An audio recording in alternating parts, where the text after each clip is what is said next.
Welcome to Chillin' 101. We hope this video helps. In this video, I will show how to reset GMC Sierra radio, easy method. Turn the ignition to accessory and press and hold the power and seek buttons together until the display clears and the unit restarts. If the display does not clear, disconnect the negative battery cable for 1 minute, then reconnect and test the radio.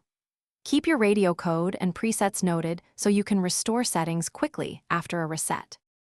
If a code prompt appears, remain calm and do not repeatedly enter guesses that can lock the radio further. Find the original radio code on the card that came with the vehicle or in your paperwork and enter it carefully using the preset buttons. If you cannot locate the code, call the dealership with your VIN and proof of ownership to request the code.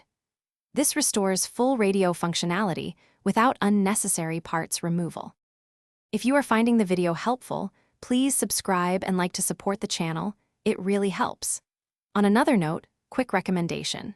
The Echo Dot smart speaker brings music and hands-free control to your garage or workshop, and it pairs nicely with phone navigation and tunes while you work.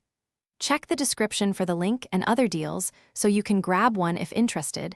Now let's get back to the video. For stubborn issues, consider a hard reset by disconnecting the negative battery cable for 1 minute, then reconnect and test the radio. If that does not work, follow service manual steps or consult a professional before removing the head unit to avoid dashboard or wiring damage.